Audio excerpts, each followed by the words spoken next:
Globespan is a Guyanese dialogue moving towards the realization of one nation in one Guyana.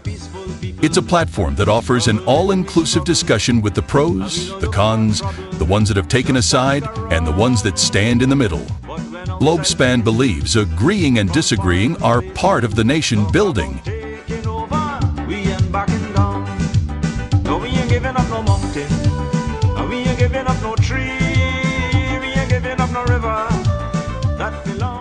Globespan believes that every Guyanese voice is part of the nation building. As we span the globe for voices from the diaspora and those living home, we stand on our commitment that we are all Guyanese working towards one nation in one Guyana.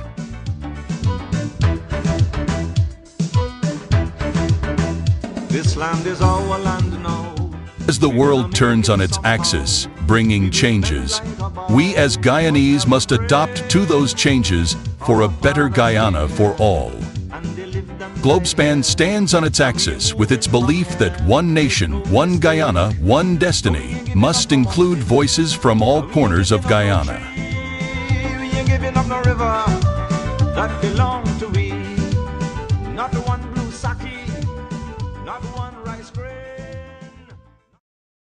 Come to Globespan Television here in New York, in Guyana, in the Caribbean, and around the world. We broadcast live globally. We are the people's voice, or the voice of the globe. And Globespan Television has been a fair and balanced network from its inception. It's operated by Mr. Noir Singh, and our two technical directors are Mr. Devin Bissoon and Mr. Ryan Gobin. I want to say thanks to our sponsors and to our listeners, and especially to you, Ms. Walton-Desir. And I also would like to our listeners know that we can be heard on Facebook, YouTube, and all the other social networks. So please tune in to us right now. We have a very good program tonight. We have our special guest is Ms. Amanza Walton-Desir, and you all heard the big news. She has made news here on all the networks, not only Globespan, the other networks. I've seen her on about 5 different shows over the weekend, and she's also made news in Parliament.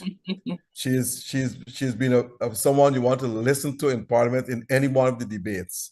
Very articulate, very good, and also will get to the point.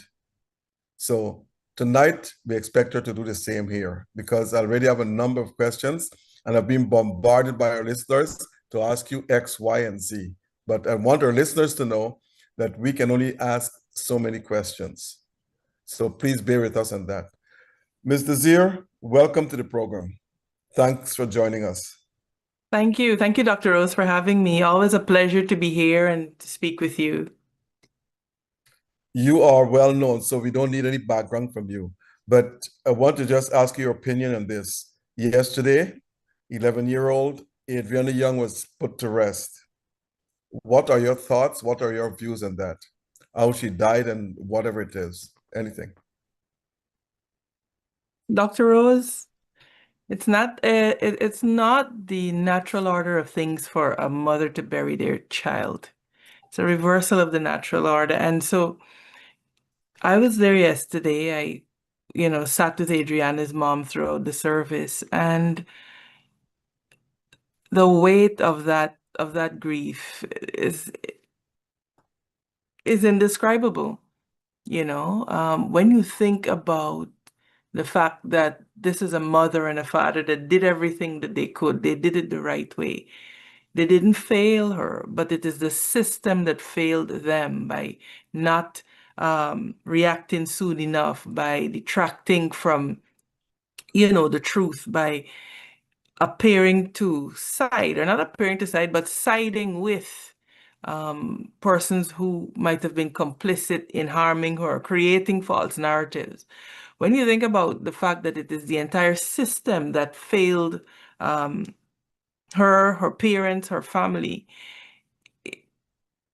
the anger, the outrage, the grief, it's a mixed bag of emotion. But I think overwhelmingly, what comes out is that there has to be change. This cannot continue like this.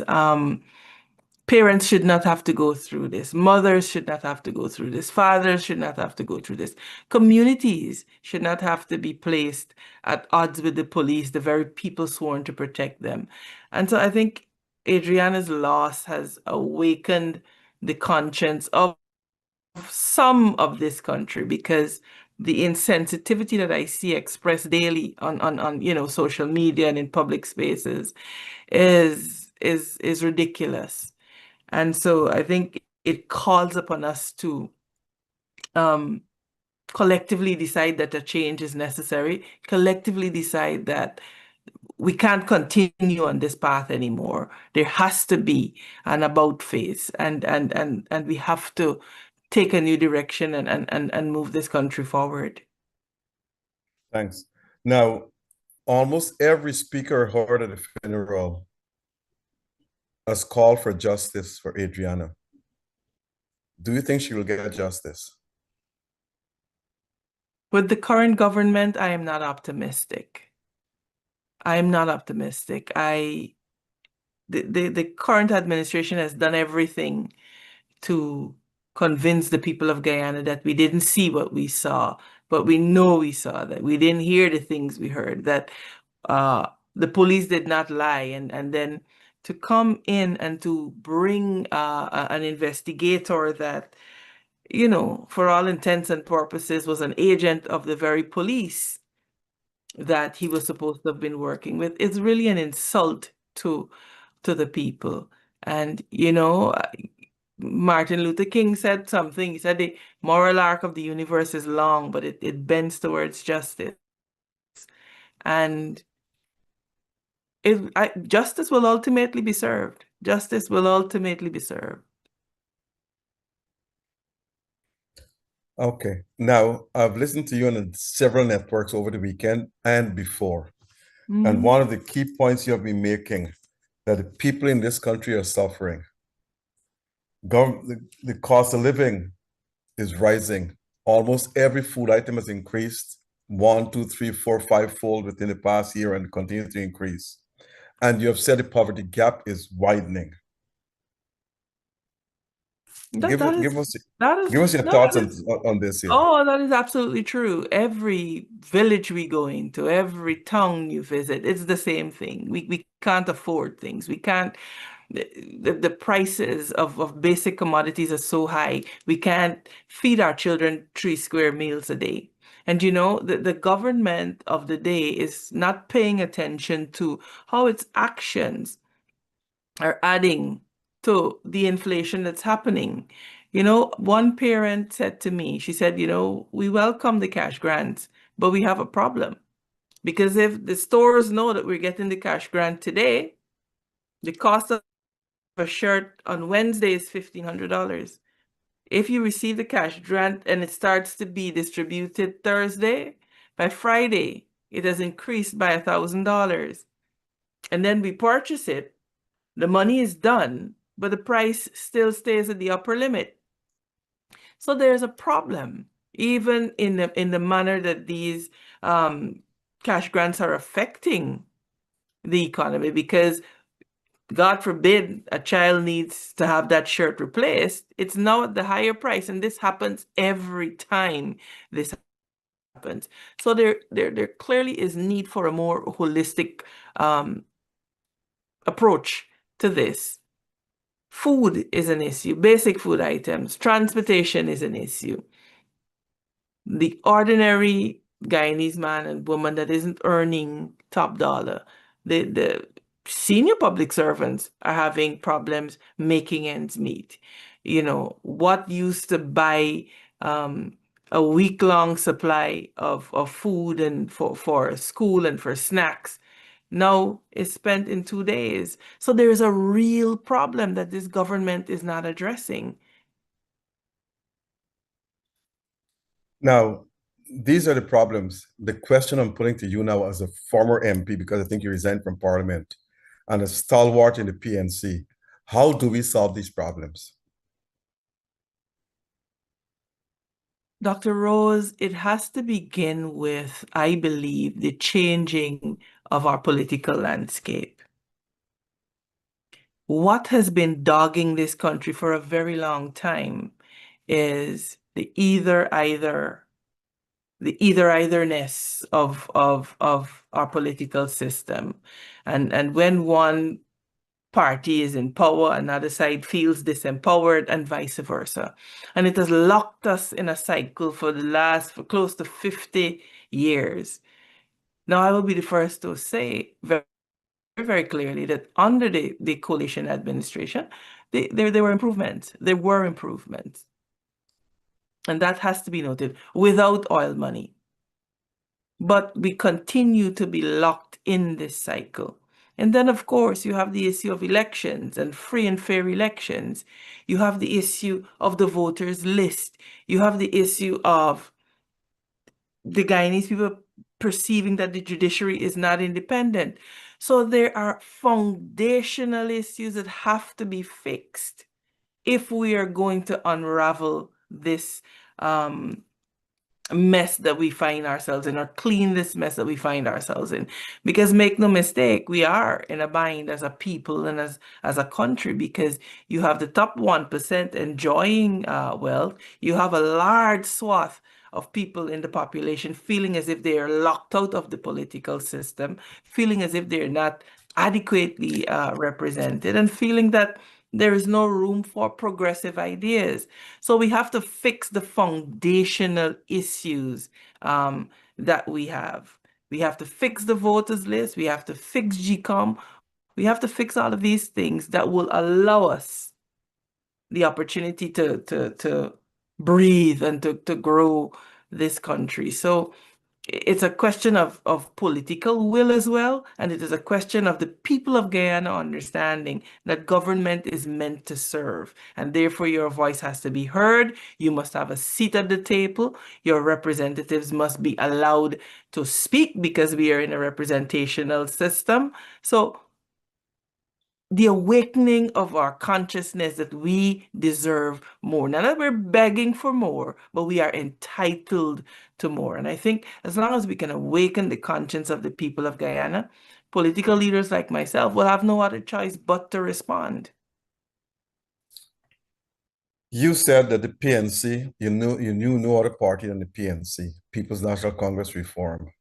It has shaped the person who you are today and has made you what you are today. But you have walked away from the PNC last week. But before having asked you that question, why, my question to you, do you think the People's National Congress Reform in its current leadership could win the next election, even if you were there? I think it's difficult to prognosticate. I will tell you what I do know, though. I know that the people of Guyana have been crying out for something different and something new. One of the things that, contrary to popular belief, I spend a lot of time on the ground. In politics, you're caught in a bind. If you are seen doing too much, you're trying to outshine somebody else. And if you're not seen, it means you're not doing anything. So you're always caught between that rock and that hard place where you're damned if you do and you're damned if you don't. But we have spent a tremendous amount of time in the towns, in the villages, talking to people, talking especially to young people. And the one thing that you're finding is that they feel locked out of the system. They feel as if they do not have a voice in the system. They feel locked into this whole pattern of how my grandmother did this and how my mother did this, you know? They're rejecting this notion, oh, I was born a PNC and I will die a PNC. I was born a PPP and I will die a PPP. In this information age, they're crying out for much more. And how do you ignore that? As a responsible leader, how do you say to them that that is not something that you should desire? So for me, and I guess it feeds into the why that you were going to probably ask me next, is how do you ignore that? Because the most dangerous thing that we could do is allow the young generation. Guyana has a generation, has a population that it's somewhere about 60% under the age of 35. The most dangerous thing that you can do is to allow them to become apathetic and not care about politics and fall into this mindset of, oh, it doesn't matter who's in government, we still have to work, so we will not take charge of our political future. And that is dangerous. And so, like I said, I stepped out to be able to step up and to answer that and to give those Guyanese who are crying out for change and something new and something different the opportunity to have that, to have political choice. It's not a question of you choose this camp or that camp and you stick with it and you shut up, but that you understand that your vote matters and that you should be happy to go to the ballot box because you have options, not go reluctantly because, oh my God, what are we going to do? It's either this or that. But because there is something and there are people, and whether that looks like the first, the second, the third, or the fourth, that I can exercise my franchise with my conscience. And I could go vote happily knowing that I vote for whom I truly believe I can support. And that only comes if we have choices in the political arena, Dr. Rose. Now, very good answer. Well, it's the truth. Okay, I accept it. Okay. Yeah. Prior to your decision to run for the leadership of the party and to challenge Mr. Norton, were you getting along good with him before then? You know, I have always had a cordial relationship with Mr. Norton. The thing about me is that I believe in giving respect where it is due. And as the leader of the PNC, he has always enjoyed that. This is why you can't point to one place where I've, said a negative word publicly. I am the kind of person that if I have a difficulty, I would call up Miss Norton and say, hey, can we meet? The last meeting that we had, I asked for it. So, I think you have to appreciate the paradigm within which I operate. My father is an old military man, bless his soul, and so I was taught about protocol and how you approach things. Now, I will say that for me, challenging leadership should not be a problem. If you are a Democratic Party and you espouse yourself as a Democratic Party, then you have to make room for challenges. Otherwise, it's just a dictatorship. And so I don't see an issue with people stepping up to challenge leadership in an organization. It is how you get renewal. It is how you, make sure that you're evolving as an organization. It is the very basis of a democratic society. Otherwise, anything else is a dictatorship. Do you think the party allows people to challenge the leader without being marginalized, without being vindictive against after whatever the outcome of the elections are? That's a question of leadership, It's the function of leadership to reconcile and to bring together. So it doesn't matter who or if membership may feel a certain way or not. It is the responsibility of leadership to say, hey, bring an end to this, cut it out. We will work together. We will all sit at the table. And that is what leadership is about. So so the tone is largely set by the leader of the organization. Do you think the leader has too much power and the Constitution should be amended to take some of those powers away?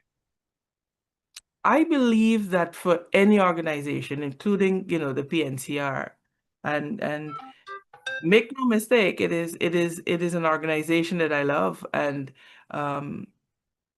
the people that I love, but I think there has to be space and room for renewal. Has to be space and room for renewal.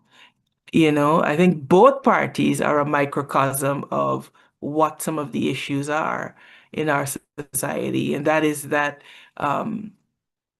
you have to evolve and grow, and you have to be able to adapt and adopt to the changing times. That is the only way that you ensure not only continuity. It's okay to say I've been around for 70 years, but it has to be a healthy 70 years, you know, and it has to be qualitatively getting better and growing and becoming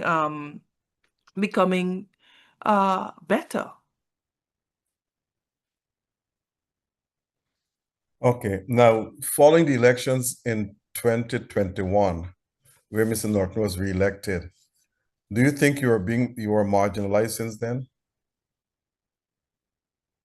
I think it is apparent, and it was obvious that there was something there. As evidence from my absence from certain meetings, etc., particularly those within my portfolio. And I've spoken ad nauseum about that. Um, for me, what I will not dedicate my energy to doing is getting into a back and forth and a postmortem about this. This decision that I have arrived at has not been one that has been taken lightly. Like I said, the PNCR is the only political home that I've known. I was born into that party. And so uh, for anyone looking for me to come to sling mud and to attack and to decry, I have no such satisfaction to give them. The thing about me is that when I have taken a decision, I'm willing to stand by it and I'm willing to stick with it. And there's no looking back and double and being double-minded. So I am focused on moving forward, like I've said. If Mr. Norton wishes to speak on it, has the free will to so do. But for me, that's not where I'll be spending my energy. Meeting with Mr. Norton, if you do care, tell us what that meeting was like. No, I really don't care to speak about it. Okay. He's free to speak about it if he wishes, but for me, no, there's not going to be a rehashing of anything and then you're using it to attack the PNC or to attack Mr. Norton. No, I will not give ammunition to anybody to do that. Okay. Now, you said that you will not say anything bad about the PNC or anything of the sort. So my question to you is this. Some say, I don't know if they're your enemies, they're your friends, whatever that since 2021, since Mr. Norton won re-election, you are undermining him. Is that true? Oh, absolutely not. Absolutely not. And I could say that to quote him without fear of successful contradiction. I think anyone that has followed me has seen me simply dig my heels in and go to work for the people of Guyana by representing them in the National Assembly, by pursuing thorough policy formulation and proposals. I have done nothing but work. So I don't engage in the business of undermining. What I do not do is shrink myself and apologize for being me to make anybody comfortable. I don't believe that in this day and age that you ought to do that. You ought to be able to be yourself, and any leader of any organization ought to be able to welcome you as your true and full self. Anybody that asks you to diminish yourself so that they may feel comfortable ought to be a problem. I know you're not part of the 2015 crew that delayed the elections, but one of my guests asked me to ask you a question. Do you believe what the PNC or the APNU AFC did in that delay was the right thing for them to do? I have a very interesting view on that, and I will say this. I find it very convenient the way that people, and particularly supporters of the PPP, ask that we ignore and operate like if a recount never happened. Ask that we ignore the fact that the 3-month period and the 60 was something that was agreed on by Barajagdio and then President Granger. So you do not agree to something, and then because it turns out the way that you probably hoped that it would, that you turn back and you spit on it. That was an agreement. I think it was brokered, it happened, and they agreed that this would be the process. The process was followed. The recount revealed a number of inconsistencies, irregularities, etc. And I find it appalling that people still come back to ask, oh, about those 3 months, as if the recount never happened. So I am not prepared to be hypocritical to say, oh, X or Y. The recount showed exactly what happened. It showed all of the irregularities. It showed all of the invalid votes. And so for me, I think it even shows why what we are about at Forward Guyana is so important. The entire system needs to be overhauled. The Guyana Elections Commission has to become a technical function rather than a political function. So, you know, the exchange is what people are tired about. We're tired of it. You know, we professionalize GCOM, clean the voters list. These are very simple things, very, very simple things, as long as there's the political will to do it. Jamaica, for example, has an outstanding elections commission staffed by technocrats. There are no political representatives there. It is a purely technical function, as do so many other CARICOM countries. Why does that elude us in Guyana? Why must we be subject to this mess every 5 years? 3 commissioners here, 3 commissioners there, a chairman in the middle caught in a tug of war. Nonsense. It has to stop. APNU was there for 5 years. The Carter Center brought that system in place since 1992, which now is about 33 years old. APNU was there for 5 years. Why did they not try to make some changes to that system? They should have. They should have. And I believe in credit to the administration then. They had made significant moves to begin the process of biometrics. It just took too long. Just like the Chief Justice and the Chancellor should have been appointed since then. We have to be honest about what the failings were. And we have to be able to commit to course correcting. So I'd be the first to say change it. Engage in the hard work to change it, Dr. Rose. You know, it requires work. It requires work. You said you've been a PNC all your life. You don't know of any other party. Was it difficult for you to leave? It was extremely difficult. Excuse me. It was extremely difficult. You know, irrespective of the attacks and the vitriol. Listen, the membership of that party are some of the kindest, most well-meaning people that you would hope to find anywhere. And so it was a tough decision. But, you know, like in any family, you will have disagreements. And sometimes, you know, it may require that you leave home and forge a path and a way that you truly, truly believe in. And so for me, like I said, you'll not get me to bash anybody there. Whoever wants to attack Amanza, listen, feel free, have a go at it. But for me, my energy is focused on moving forward, because I could tell you, Dr. Rose, it is extremely easy for you to decide that you will tuck in and cover down, you know, receive your benefits as an MP, perhaps collect a duty-free, etc., and go with the flow. But to really make meaningful change in this country requires hard decisions. And I decided to take the hard but necessary decision, because I believe the people of Guyana deserve it. And it, you know, it has the potential to impact this political sphere in a way that I think could see positive change. And I truly, truly believe that. You mentioned duty-free. Let me just touch on that for a sec. Do you think that is a fair system?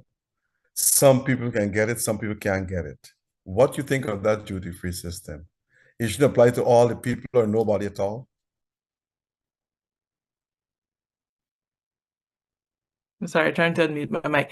Look, Dr. Rose, I will be the first to say that, as happens in the US, for example, political representatives should have assistance in terms of their ability to carry out their functions. And so comfortable transportation to move around, etc., is an important prerequisite.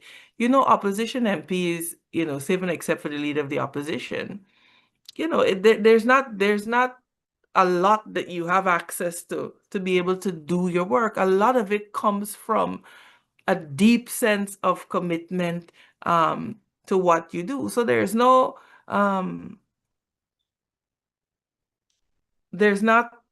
in terms of the state providing resources, etc., which is why, you know, I understand why people would say, Amanza, why would you do that? It, you know, you're making things hard for yourself. How are you going to sustain this? But I am stepping out on the belief and the response to the people of Guyana that they want something. And so forward, you know, the Forward Guyana movement, it's going to be a people-driven movement. And we are committed to it for the long term to really make significant impact on the political landscape.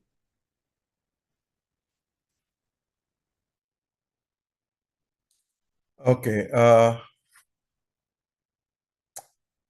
this question is for you. And truth be told, why did you leave the PNC?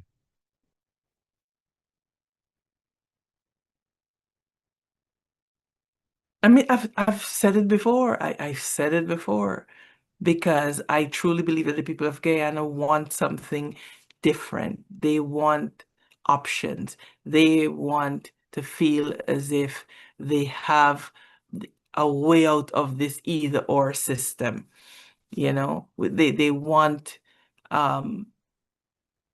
that energy, you know, to begin to be interested in politics, not the recycling of the old ideas and the old faces.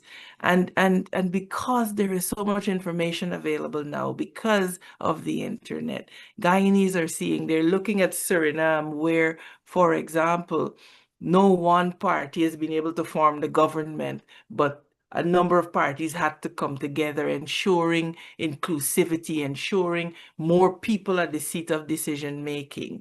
Why can't that happen here? You know? And so that is the impetus here, helping Guyana to evolve, helping us to refashion the political landscape. And, you know, the naysayers have said, oh, there will always be two. In the US, there are only two systems, etc. But I've just pointed out one just next door that shows how in a multi-ethnic, multi-racial, multi-religious or a system, that you could really forge an inclusive, more representational parliamentary system. And of course, constitutional reform. Absolutely constitutional reform. It has to happen. And we, the people of Guyana, have to force it to happen. Because when one side is in here, yes, it's the best thing ever. When they're out, oh, we must have constitutional reform. Well, that has to end now. And we have to force political leaders to understand that, hey, we're serious about this. We're serious about this. Mr. Desir, the question is, how do we change the constitution instead of people? How the people will do that? By voting? I truly believe that the winner-takes-all system is a problem. The winner-takes-all system is a problem. When one side is in government, the other side feels left out, and vice versa. And so I truly believe there has to be a multiplicity of choices available so that the people of Guyana force us in Parliament to get along and to make it work for them. That is the only way this is going to work. That is the only way this is going to work. And it has to be based on a contest of ideas. Has to be based on, not on flashiness and whatever else, but it has to come with and you have to look for people who have sound policy, who have a vision and a direction for this country. Thank you for that answer. Now, folks, Ms. Walton-Desir is the leader of Forward Guyana. That's a new political party among the 20 plus contesting this local elections, government elections here, well, regional and national elections. Now, my question to you, Ms. Desir, were this your party formed before, or you formed it the same day you resigned?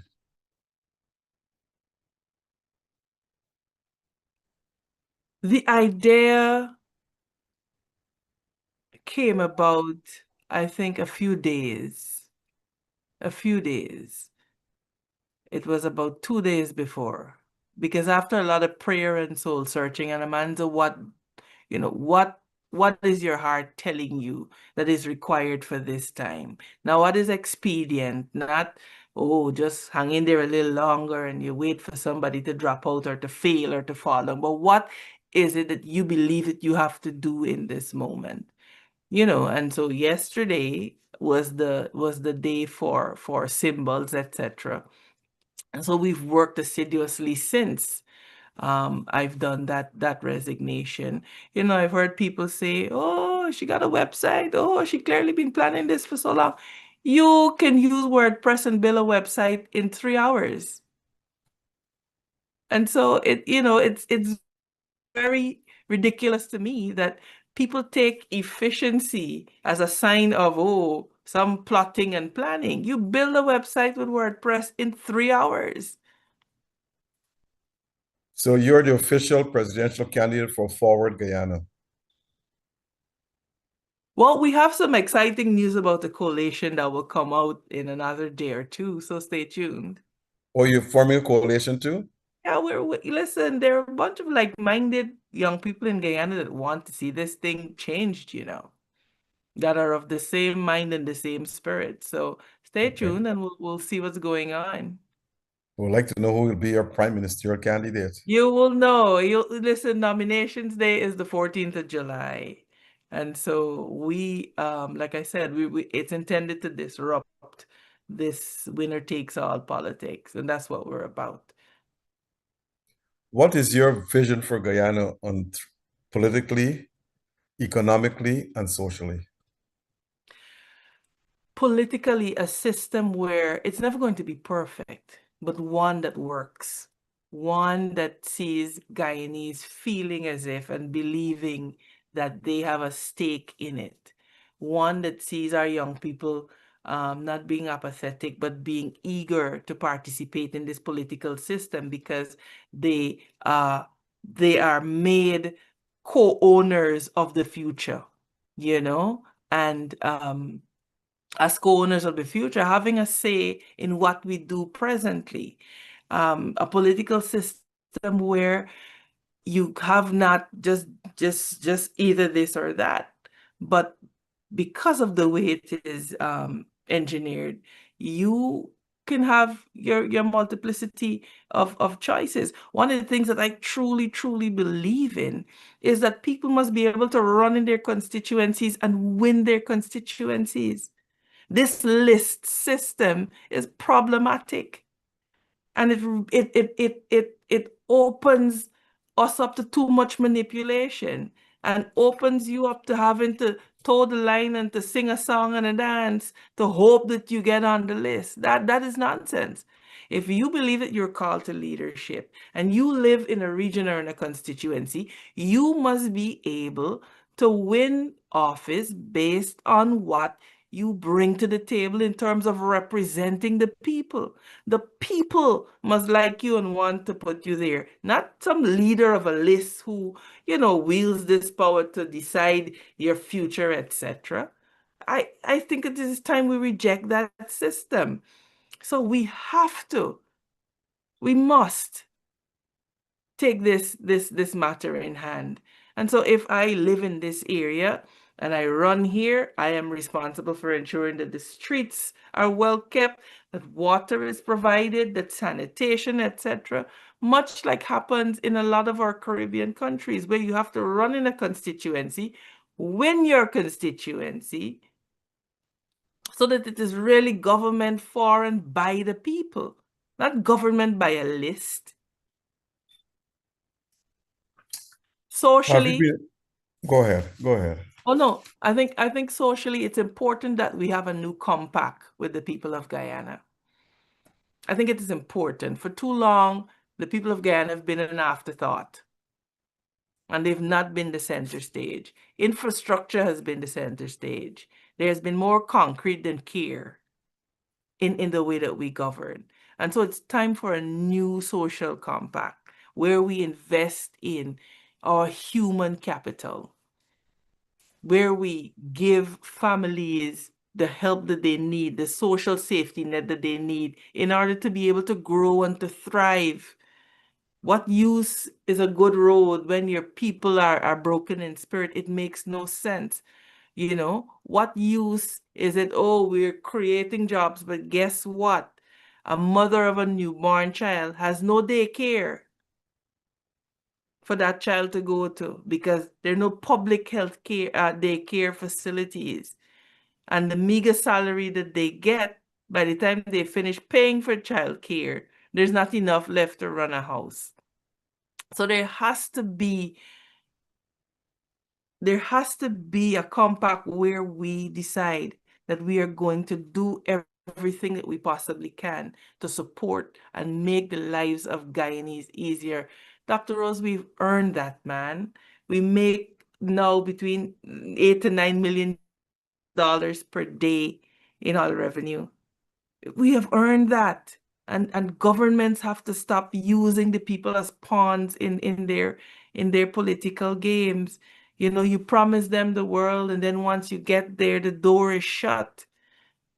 If leaders know that they have to fight for your vote, if they know that we got 1, 2, 3, 4 options that we could choose from, you'll see a difference in the attitude. Not, excuse me, you mistreat the people for 3 years, and then 4th and 5th year, because you know you're coming to elections, you begin to throw handouts. Not at all. Not at all. So those are some of the things that the vision that we want to see coming to pass in this country, and we are ready and willing to put our shoulders to the wheel to do this. And I hope that when history records us, it will remember us as not being comfortable with the status quo, but willing to take the discomfort to make a difference. Okay, folks, just stay tuned for a short commercial break. Mr. Just stay tuned for a short commercial. Don't go any place. Stay tuned. We have some very important questions coming up. All from onesupplier.com, where you can get all your West Indian food, your groceries, your dishes, roti, fish, curry, meat, you name it. And we deliver it to your homes. So have no fear about that. And 2, you can use your EBT cards, your credit cards, your debit cards, and everything else. Located at 10809 Liberty Avenue in Richmond Hill. Phone number 718-551-3292. That's 718-551-3292. All from onesupplier.com. And Globespan. Over 30 years in business. It means that they have the experience, they have the knowledge how to get you from point A to point B. So all you have to do, leave all your traveling problems to them, and they will get them solved. They have upcoming tours to Dubai, India, South Africa, Norway, etc., etc. Located at 10809 Liberty Avenue in Richmond Hill, and the number is 718-845-0437. In Georgetown, 227-1701. That's 227-1701. Rosal Tongue and the Quarantine, 337-4287. And in Chagunas in Trinidad, 665 3383. And also in Val Park in Trinidad, 645-1604. That's Globespan. So give them a call if you have any problems with your traveling or from getting from point A to point B, from Georgetown to JFK, New York, or any other part in the United States, any other part in the world, give Globespan a call. Thanks. Ms. Desir, do you have any intention of joining any of the two political parties, your party? When you say of joining any of the two political parties, what do you mean? In a coalition? Oh, no. The coalition does not involve any of the two major parties, no. Or any of the three major parties. Just the other small parties. Okay. Yeah. Now, have you been approached by any of the political parties out there to join with them? Oh, yes. Oh, yes. Oh, yes. But for me, it's a question of shared values, of shared policies, of what the vision is for this country. That is what drives me. Not interested in getting into political allegiances to settle score, etc. That's not what we're about. But you won't say which political parties? We will make a statement in time. I mean, I have partners now, and so we prefer to make that statement together when we So if you're when telling we me you have partners, you have Forward Guyana, I'm sure maybe you have a guidelines or constitution and manifesto on its way out. This means that you were planning this a long while ago. No, not really. Not really. Not at all, in fact. But I have been actively involved in the political landscape for the last 5 years. I have over 20 years of experience working in government. And so I must have an idea of how things work and the way that they should work. So to suggest that because you have ideas and thoughts is an indication of plotting and planning is almost insulting. We shouldn't have ideas. We should not, have a vision of how things should be. We should not, if you recall, Dr. Rose, 4 years ago, I was the person that started to sound the alarm on the migration issues that we're facing now. So,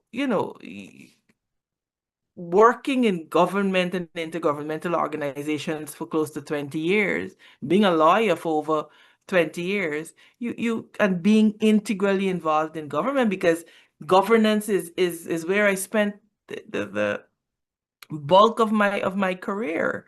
So I understand at a very technical level how government works. So this is not rocket science. What it requires is thoroughness and a political will, not to do what is expedient and advantageous to you, but what is important for the people of Guyana. And I think that is what Guyanese are yearning for, because for the first time ever, we have more money than we can know what to do with, but we're poorer.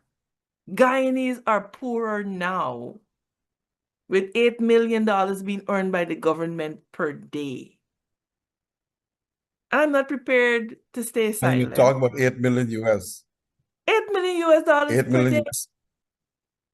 Per day, Doc. That is money, if applied properly, could change the very lives of Guyanese. And mind you, let's assume there are about 1 million of us Guyanese here. A small population. There's no excuse for the poverty and misery. What it is disrespect politically of the people of Guyana. We know that, we could scare them into doing this every 5 years. We could, I've heard accusations of, you will split the vote, etc. I don't subscribe to that. People must have choice. People must have choices politically. And even in the great US has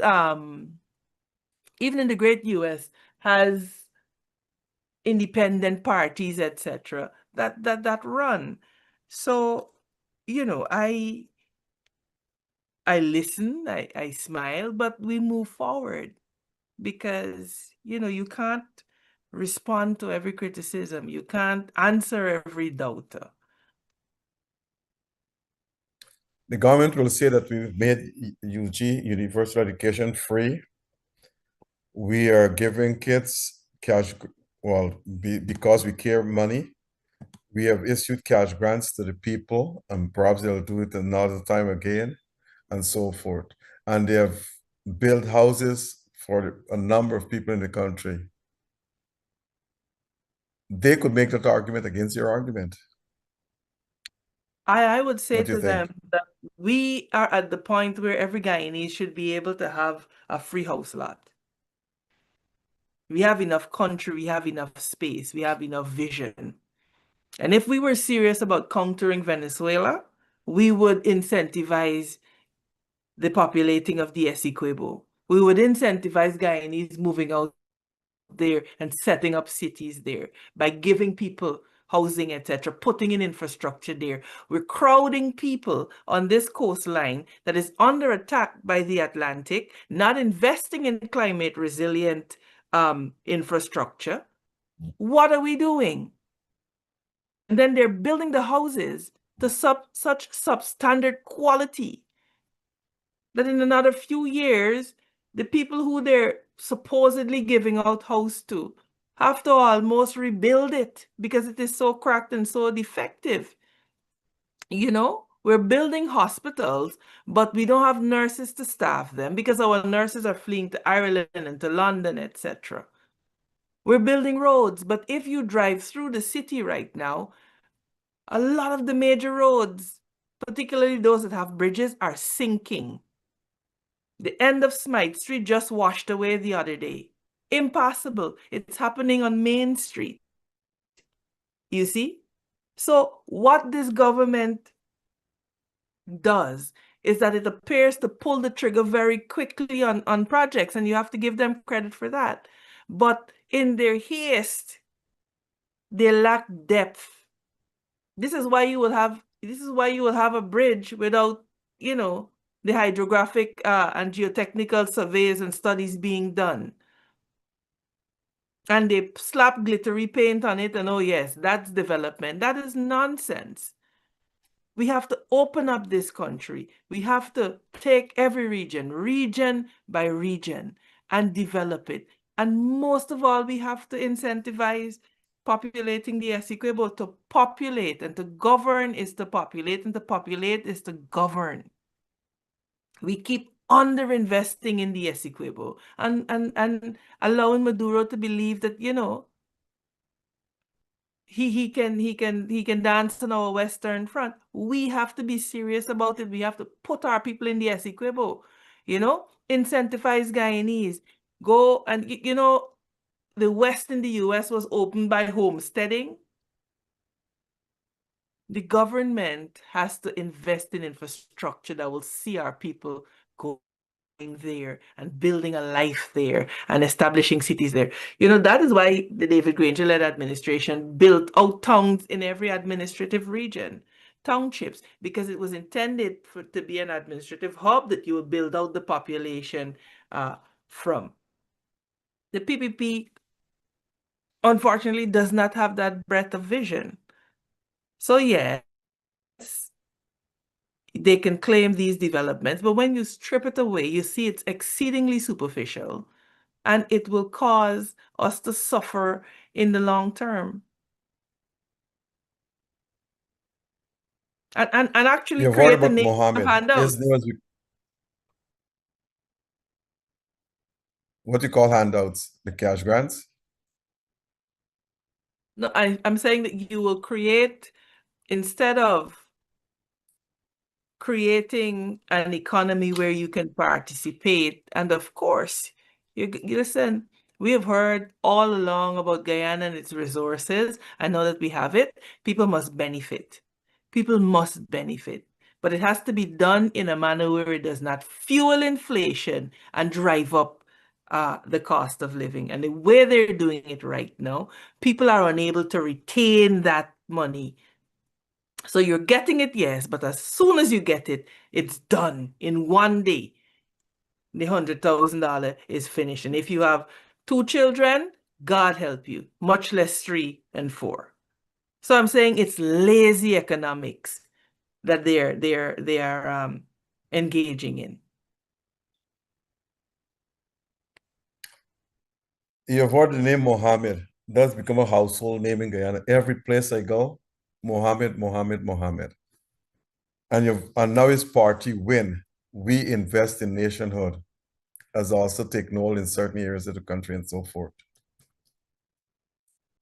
I think his symbol is a jaguar, and his flag is black, white, and blue.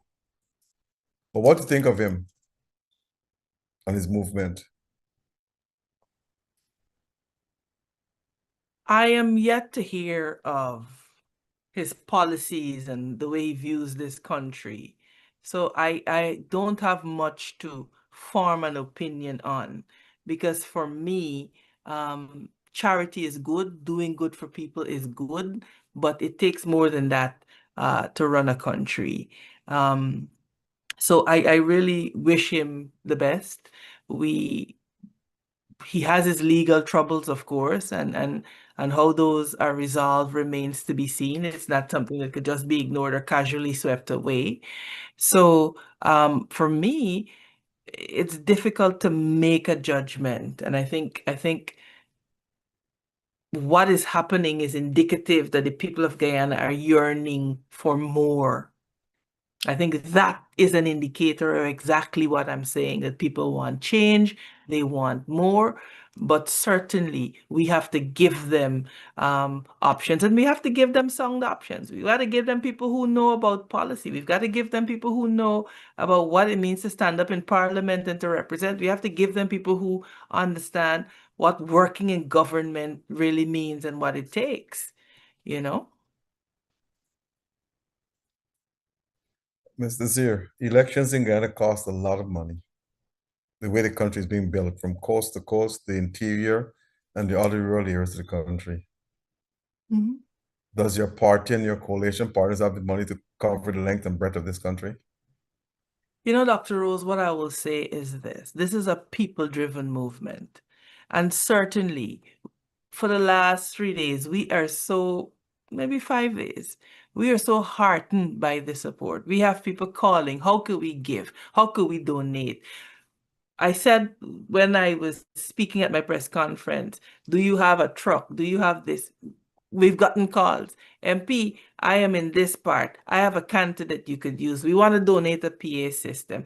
And because this is a movement and we want it to be a people-powered movement, we are focusing on the people who are willing to volunteer their time, their talent, and of course, we welcome donations and support. You live in the US, you know that that in addition to donors, etc., that fundraising for political movements is done by 10 people giving $25. So it is, we we have this saying, you from the country, one dirty bill dam.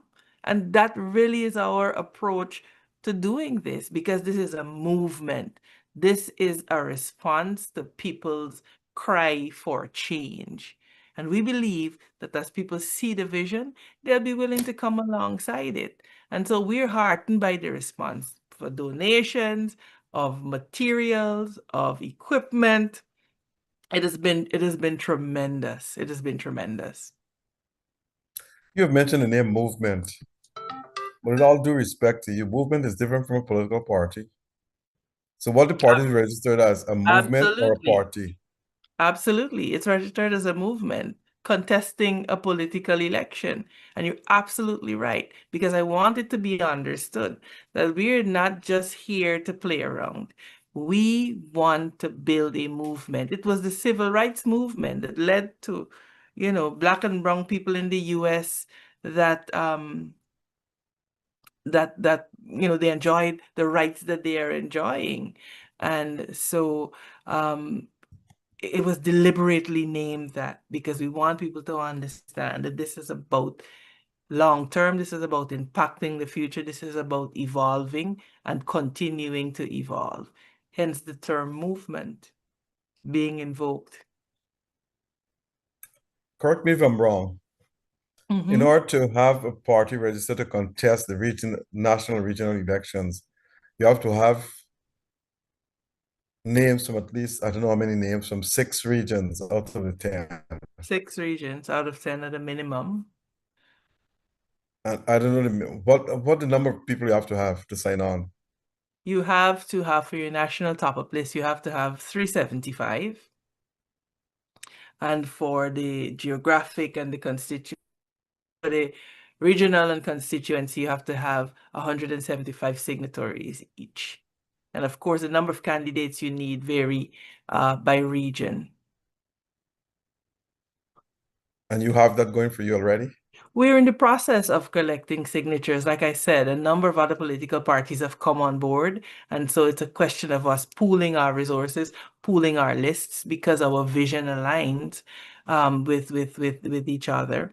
So we have field teams out in the communities. If you see them, please feel free to sign your name as a nominator so that we have those signatures in place in time for nominations day. And of course, you know, there can be no duplication, you know, all of the rules. You can't sign for 2 parties, etc. And so, yeah. Would I sit here and say, oh, it's simple? It really is not. But, you know, we have a team of committed people who are, you know, going house to house, knocking on doors as we should, and saying, hey, this is what we're doing. Would you like to sign up? And of course, you know, Dr. Rose, one of the things that we are encountering is the fear. People will say, MP, I absolutely support you 100%. You have my vote. But I'm afraid that if I put my name down as a nominator, this PPPC government is going to victimize me and I may lose my job. Where are we living exactly? That a citizen has to be afraid to say that they will sign a nomination form. And there are some bold men and women who have gotten to the point they say, well, look, I don't care. I don't care. Victimize me. I'm tired of this. I saw what happened with Adriana. I saw what happened in Linden. And I don't intend for my children to live in this country. So you know what? I am putting my name down as a nominator, Miss Amanza. I am supporting you. And, you know, whatever. Because how long do we sit down and cower in fear? And so the interaction, Dr. Rose, has been so rich. Has been very, very rich. And so I'm very grateful for that. Am I correct to say that most of your votes will come from the PNC areas? We are going into every area. We are going into every area because we believe that we need to speak to everyone. And we need to give people what God has given everybody, free will and the ability to choose.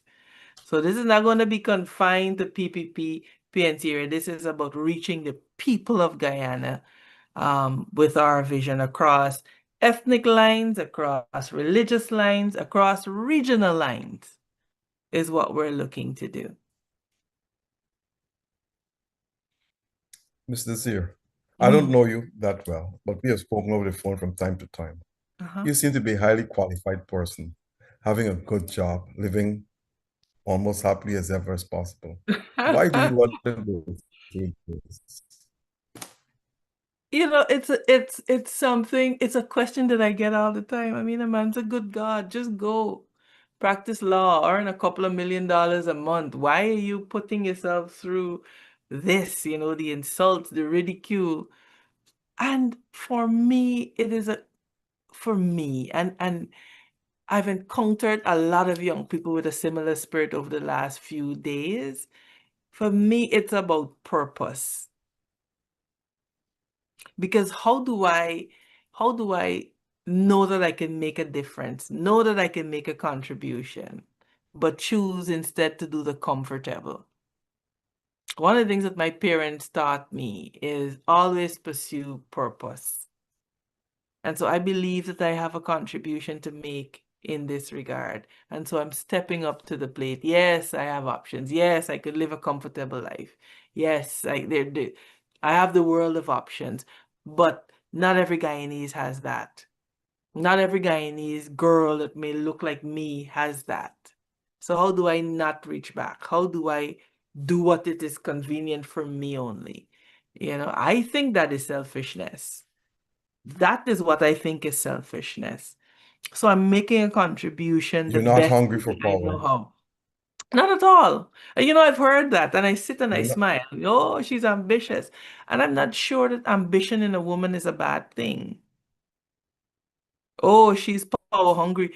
Really? Going into political office means that your whole life is upended. It means that you have your private life is non-existent. It means that your every action is scrutinized. And who willingly signs up for it because they're power hungry? I couldn't, it doesn't compute and reconcile in my own mind. Service is sacrifice. Leadership is lonely. It is exceedingly lonely. And so unless you are sure that this is what you are called to do not do it.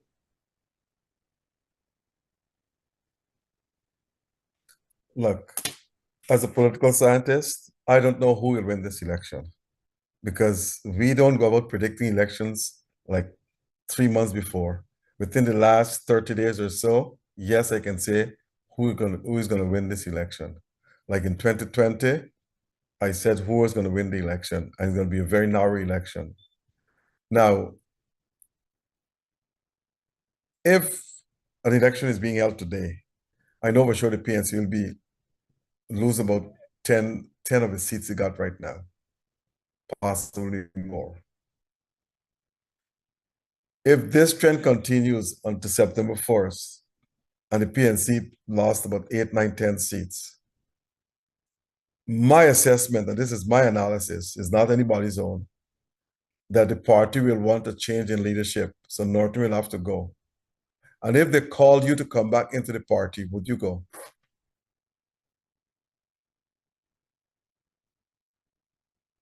Your mute is on. Your mute is on.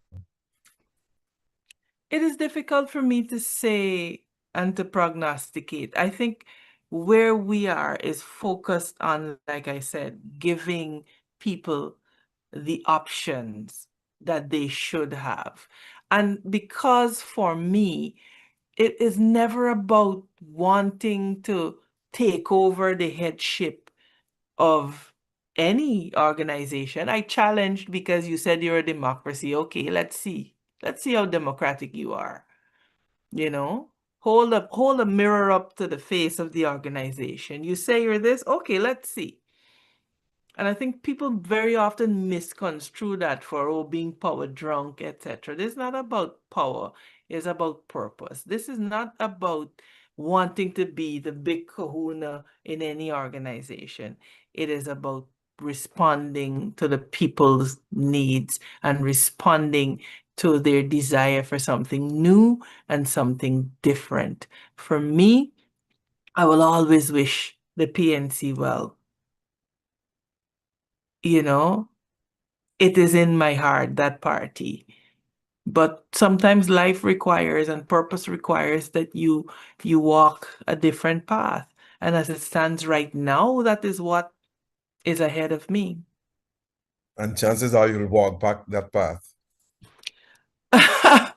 Listen to me. For you to sit there and say, no, I will never. The one thing I'm sure about is that I'm never joining the PPP. You could take that to the bank. You can take that to the bank. Why? Because I think they are diametrically opposed to the best interests of this country. I think they are bent on domination and control and hegemony. And But if you join them, you can bring about changes from within. really, You tell Henry Jeffrey, etc. that, tell the people who've had those ambitions, window dressing, etc. is good, but when you get into the belly of what is happening, it is less than desirable and attractive. So for me, no, I think they strayed very far away from the PPP that Cheddi Jagan and Forbes Burnham envisaged. And we don't tell it often enough that the PPP was founded by these two statesmen. We've lost that history. They both had a commonality and a belief in the Guyana that they saw. And the PPP today is nowhere near Cheddi Jagan's PPP. Nowhere near. Okay, I don't know what your young PP was different from the PP today, but you probably know it more than I do. I think that President Ali is doing a good job, and he will welcome someone like you into the party. A good job at what? Running across the stage and preaching and shouting like a lunatic? What is he doing a good job at? Certainly not bringing down the cost of living. Certainly not making sure that we are energy secure. Certainly not making sure that we have reliable public transport. Certainly not making sure that there is police reform and that Guyana is not a drug haven. So what is he doing a good job at? We like to look at the glitz and the glamour and so on, and yes, he could be gregarious, etc. But strip all of that away, and you'll see that the country is in a state of decay. We're building roads that are lasting a month. So exactly what is he good at? Public servants can't get a proper salary increase. So what exactly is he good at? You're badgering 10-day workers. You have to come to this rally and put on a red shirt, or else you will lose the $40,000 a month. So exactly what is he good at? You dole out contracts, not as a means of empowerment, but as a means of controlling people. People have to skip to the song and the dance in order to have a contract. And then, God forbid that you should have an opinion and express it on social media. You're being called, hey, you have to take that post down. So exactly what is he good at? The only thing I see him good at is becoming a burgeoning dictator that does not like when he is corrected or when people stand up to him. So forgive me if I am not impressed. Forgive me if I'm not impressed. There's a police officer at Providence Police Station, and I'll come to that later on, how the station is corrupt. By mistake, I sent him a copy of this program. I don't know how he got into my list. And he responded to me, he says, I don't want to hear anything but this program. Please don't send me anything. So he said it's a mistake. But he was saying to you, what? Look at it. You told me, no, you can be charged for cybercrime. So what is this cybercrime law is all about?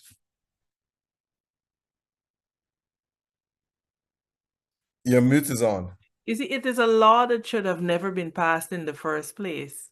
Or if it was to be passed, if it were to be passed, rather, it should have been differently crafted. You see, the law is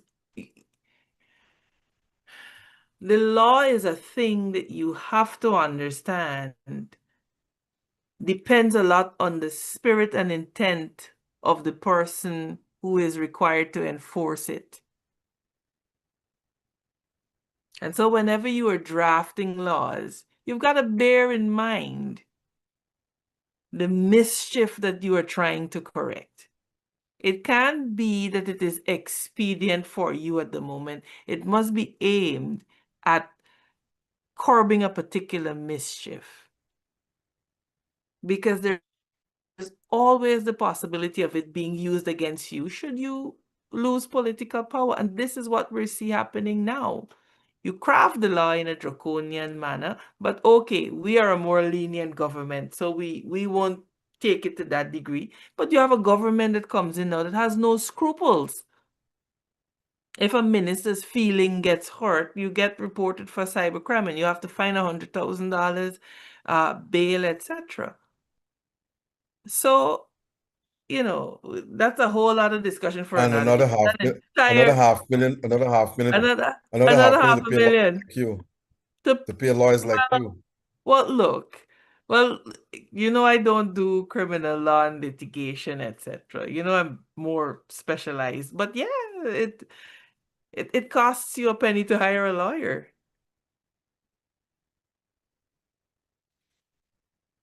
Uh, Now, it was so weird for him to tell me this. I told him, I said, look, I don't know, you got into my list. But just little bro, he said, you know, you can be charged for cybercrime. What is this? Either you don't know the law or he's making himself a fool. Anyway, that's beside the point. But I'll come to that later on with what's going on at that police station. And there's some police officers in order to quarantine, they have to be recalled. And I've been saying this every week, and nothing's been done until there's a blow up. Now, Mr. Desir, you have a vision for Guyana where you said that you will drastically, I heard you on other talk shows, reduce poverty because we have plenty and the people are getting poorer. What programs would you develop to reduce poverty?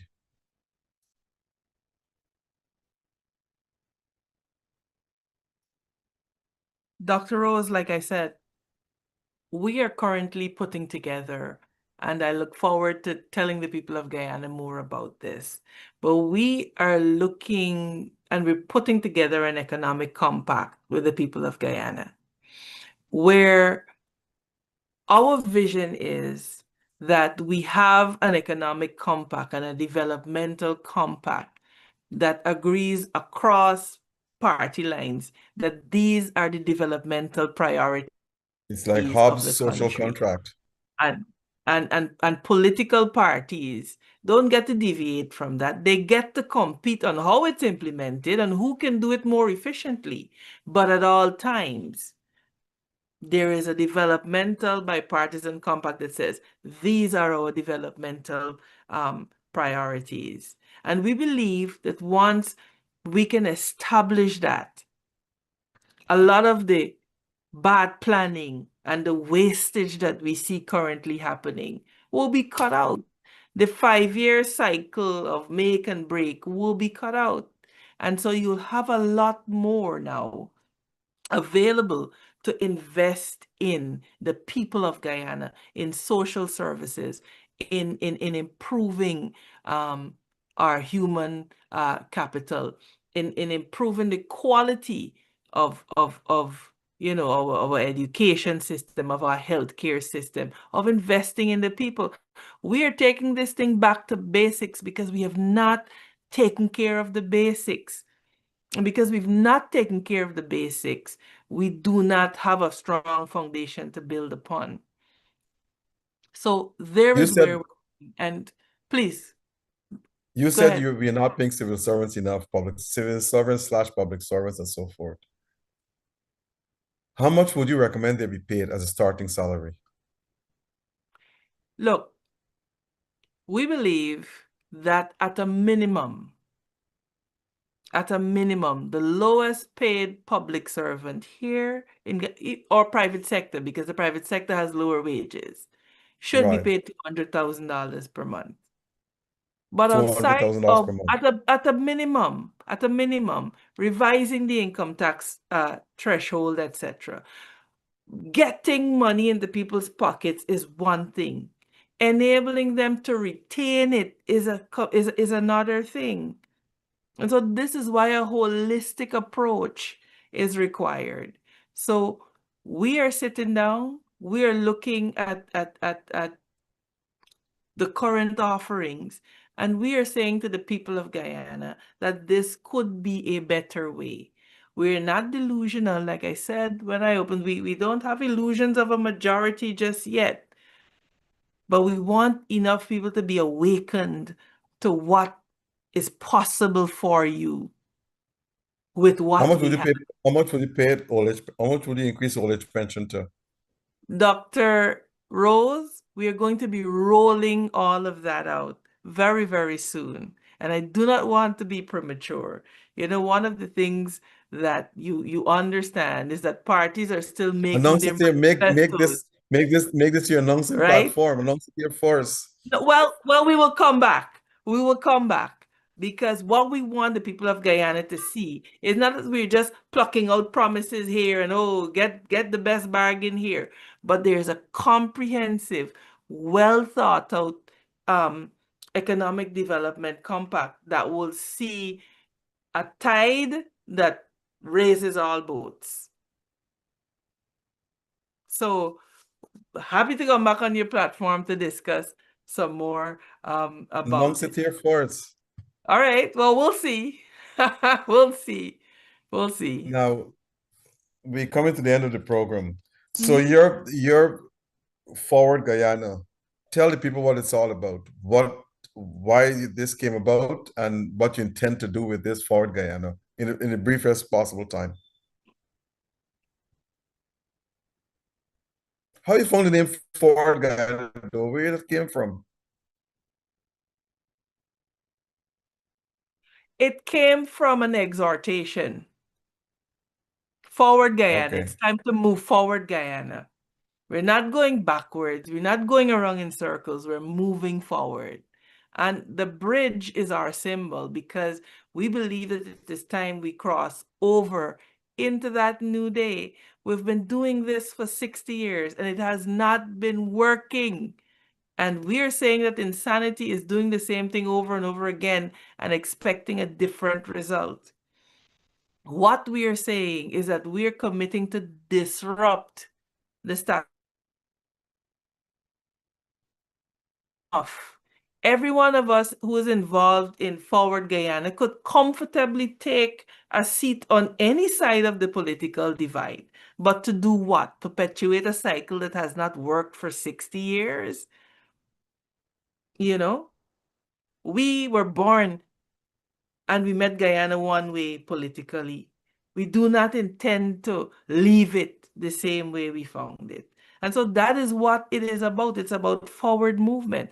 It is about, you know, you may never get as big as the PPP or the PNC, but by God, we can hold them to account so that they deliver the best life for Guyanese. We can hold them to account in the National Assembly to make sure that when a budget is passed, that, okay, a road in the Bacalus needs to be done. Why is it not in this budget? And if it's not there, you got to go back and put it in because you're not going to get our agreement to do that. Our road in Bath needs to be done. The people have asked for it to be done. Why is it not present here? And that is the envisioning that we have that drives the Forward Guyana movement, holding people to account for delivering the best life possible for Guyanese. And that is where our focus is. Three AFC supporters have left the AFC and crossed over to the PNC. And this girl, Fernandez, is going to be the prime ministerial candidate. Are anyone from the AFC or the PNC crossing over into your party? You know, they will say when they are ready. They will say when they're ready. One of the things that I absolutely believe, and by the way, today is Jaretta's birthday, so happy birthday, Jaretta. And Whose birthday? Whose birthday?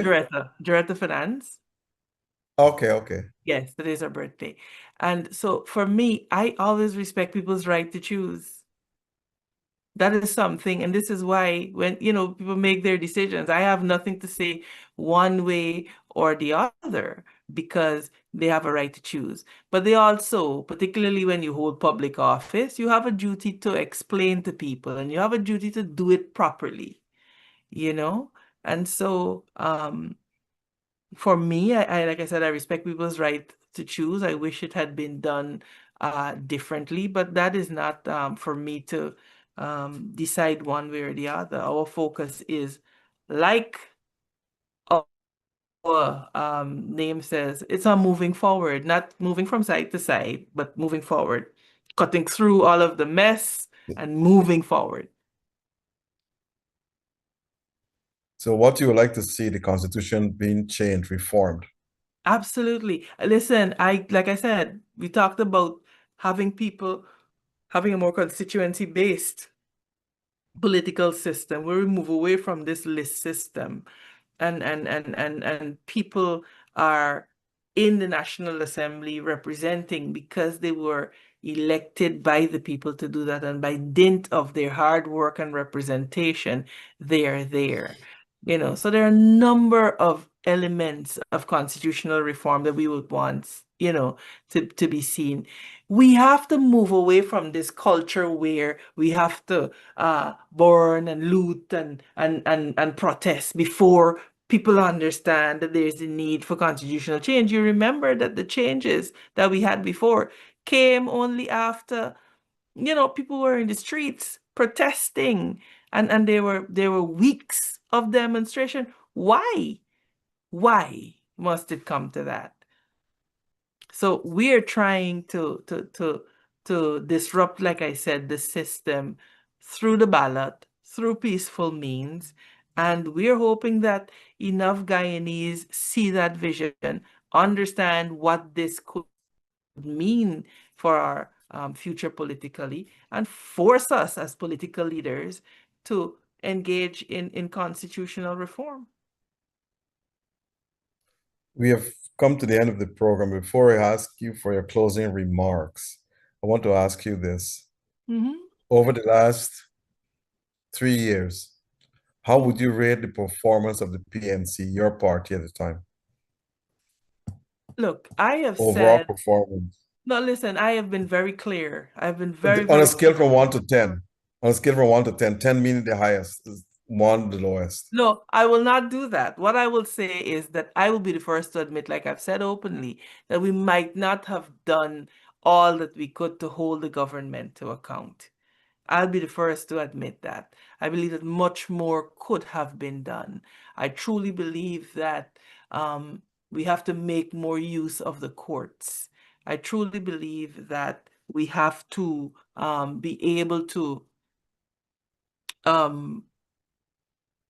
make sure that we not only strengthen the judiciary, but that the judiciary is seen as a partner in balancing the scales as it is required to do. So let me tell you, it's a lot of rolling up your sleeves, hard work. But I look at, for example, Singapore, a country that gained independence with us just about the same time.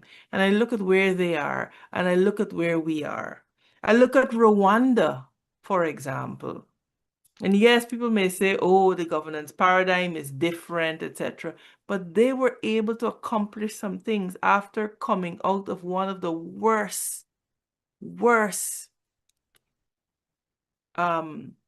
periods of their history. And they've been able to do it rapidly. And so I am saying that the people of Guyana are no less intelligent, are no less capable. So why are we still stuck where we are? Guyanese around the world who've left this country are contributing tremendously to the development of other countries. We're some of the best and brightest people. I want to see a Guyana where those people can come home and they can serve and they can make an input because they're Guyanese. And to have a political context that locks them out, locks out their skills, locks out their expertise, because you view them as being politically aligned to one side or the other, to me, is just ridiculous. It's just ridiculous. And so we have to do away with all of that. And we have to have our people come back home. And once again, on a scale from 1 to 10, how would you rate the performance of the government in the last 3.5, 4 years? Abysmal. It's been abysmal. Corruption has just gutted this country. Waste in infrastructure. You have an efficiency gap of 41 cents. It's probably even more now. So for every dollar we spend, we lose 41 cents. Do you know how much money we have thrown down the drain? Look at the Bellevue pump station that's not finished as yet. So they have been an abject failure. But they believe that people are for sale. They believe that they can bribe and hand out and bribe their way to government. And it is for the people of Guyana to show them that we're not for sale. It is the people of Guyana to show them. Because whether we want to believe it or not, nobody's coming to save us. We have to save ourselves. We have to save ourselves. We have to stand up for ourselves. Your closing remarks, Mrs. Desir.